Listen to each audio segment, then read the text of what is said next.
We pray for better days.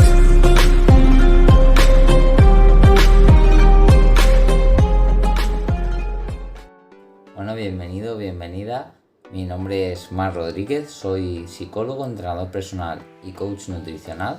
Y lo primero que quiero hacer es agradecerte que hayas decidido pasar este ratito de tu tiempo conmigo. Hoy vamos a tratar un tema que está a la orden del día y que creo que ante la situación actual es algo con lo que todos nos podemos encontrar y que es algo que debemos de saber lidiar con ello, porque es una reacción y una emoción que estoy seguro que todos nos vamos a encontrar en algún punto de nuestra vida o nos hemos encontrado con una situación similar. Y yo creo que cuando llevamos las cosas a lo consciente y sabemos realmente cómo funcionan, es cuando realmente podemos definir las estrategias que nos van a ayudar para afrontar estas situaciones de la manera más óptima posible y que no repercuta en nuestra salud ni en nuestros resultados, ¿vale? Lo primero de todo que debemos entender es que la ansiedad es una emoción que todo el mundo ha experimentado en algún momento y que ayuda al organismo a prepararse para hacer alguna cosa importante, ¿vale? La ansiedad produce una reacción, lo que se llama psicofisiológica, de activación intensa del sistema nervioso central y de todo el organismo en general. Aparece cuando tenemos que dar respuesta a una situación que nosotros entendemos que es estresante o que nos supone un estímulo muy intenso, y sirve para activar a nuestro cuerpo, nuestras células y nuestros tejidos para poder afrontar este estímulo o este reto al cual nos estamos enfrentando. Por lo tanto, la ansiedad provoca cambios en diferentes sistemas del cuerpo humano, ¿vale? Porque los activa y nos prepara ante las amenazas, ¿vale? Primero de todo, no debemos tener miedo a la ansiedad. La ansiedad es una reacción normal y saludable en la mayoría de los casos. Por ejemplo, te habrá pasado más de una ocasión que cuando una persona, yo por ejemplo me pasaba cuando afrontaba una entrevista de trabajo o un examen de la universidad, por ejemplo, puede resultar hasta útil porque te alerta, porque te da cierto nivel de lucidez, cierto nivel de, hostia, tengo que afrontar esto y lo tengo que hacer bien, ¿no? Te da esa ligera activación que te puede venir bien, ¿vale? ¿Cómo lo puedes notar? Pues se puede notar con sensaciones físicas como por ejemplo notas que el corazón te va más rápido, empiezas a tener la boca seca, incluso te pueden temblar un poco las manos, ese nerviosismo, ¿vale? A grandes rasgos, cuando una persona tiene síntomas de ansiedad, tiene ciertas sensaciones físicas que no son agradables, como por ejemplo el latido del corazón va muy rápido o empieza a aumentar su ritmo respiratorio, ¿vale? ¿Esto por qué ocurre? Porque las situaciones que nosotros entendemos como ansiógenas o que nos producen ansiedad las detectamos como un peligro, ya sea real o imaginario. Tanto las situaciones reales como las imaginarias nos pueden producir reacciones de ansiedad muy intensas, porque nuestro cerebro no diferencia lo que es real de lo que no lo es, ¿vale? Entonces nuestro cuerpo se prepara y se activan todas las alarmas porque estamos detectando una amenaza, y a nivel de supervivencia teníamos que tener todos los sistemas activados, porque si se activa una alarma nuestra supervivencia corre riesgo y por lo tanto tenemos que afrontarlo y huir o dar una respuesta a esta amenaza para garantizar nuestra propia vida, ¿vale? Entonces las personas normalmente tomábamos en nuestra antigüedad pues la opción o de luchar o de huir, o en algunos casos incluso nos paralizábamos, ¿vale? En determinadas personas, sobre todo si han sido personas sometidas a periodos intensos de sobrecarga emocional y amenaza en determinados periodos del desarrollo, por ejemplo cuando somos pequeños o cuando somos más vulnerables en la adolescencia, las respuestas de miedo y ansiedad pueden aparecer de forma muy continuada, ¿vale?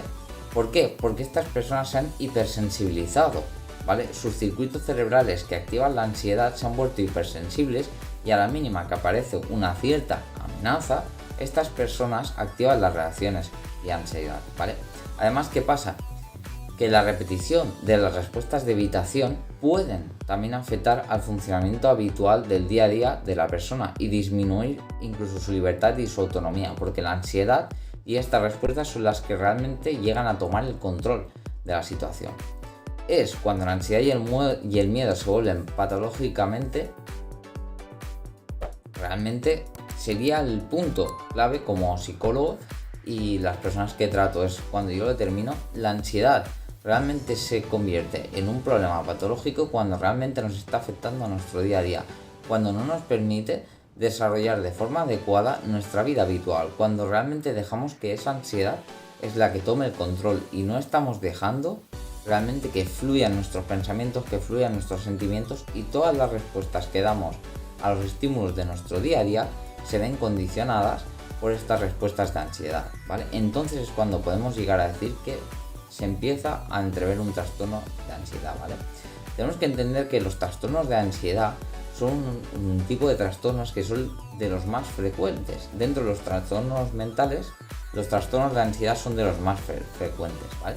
Para que te hagas una idea, se estima que 1 de cada 5 personas va a desarrollar algún tipo de trastorno de ansiedad durante su vida. Y todo esto se ve agravado a la sociedad actual de tanto estrés, de tanta presión, y que nos sentimos constantemente que estamos rodeados de amenazas, ¿vale? Esto es súper importante que lo tengamos en cuenta, ¿vale? También es cierto que hay ciertos factores que pueden predisponer a las personas a sufrir ansiedad con mayor probabilidad.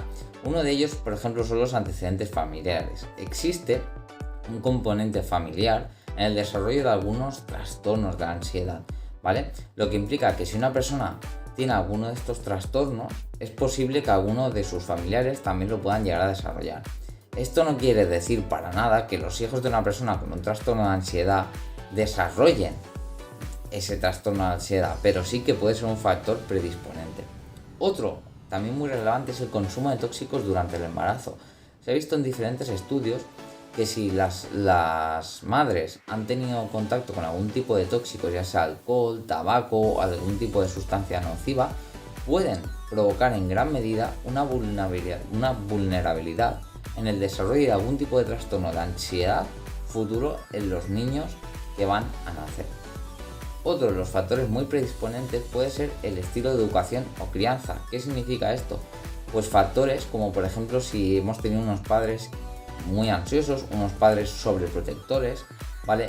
El vínculo que se establece entre un padre y sus hijos, o en este caso la figura de autoridad o de protección, o el vínculo que establece el niño con su persona de referencia, es fundamental. Entonces, los niños que desde pequeños se han sentido situaciones de amenaza, situaciones en las que no han tenido sus necesidades cubiertas, en las que han sentido que corrían peligro, es más fácil que acaben desarrollando trastornos de ansiedad en un futuro. ¿Significa que estos sean factores determinantes y que sí o sí vaya a ser así? Para nada.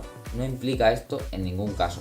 Pero sí que es cierto que puede predisponer. Son cosas que aumentan la probabilidad de que se den esos trastornos. Y son cosas que debemos tener en cuenta, porque muchas veces nosotros mismos traspasamos nuestras inseguridades y nuestros miedos a los más pequeños o a nuestras personas cercanas, y no nos damos cuenta de la gran influencia que podemos llegar a producir en los demás.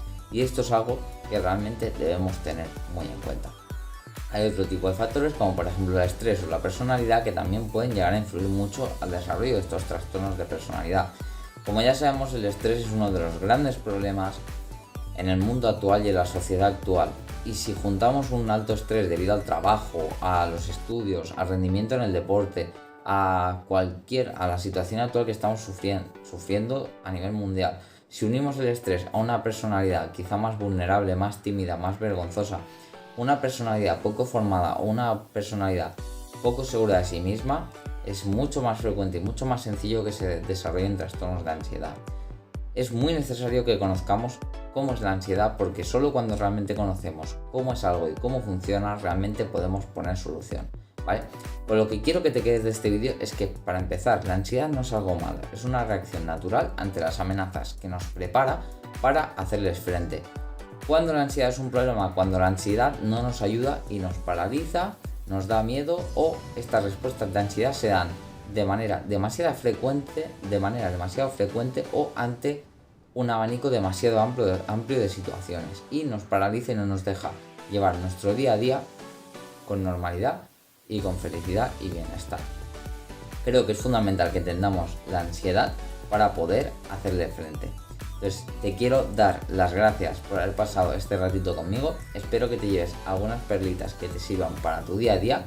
Si tienes cualquier duda o cualquier consulta, te invito a que contactes conmigo mediante mi página web rodrirealfitness.com, o me puedes mandar un mail a marc@rodrigalfines.com.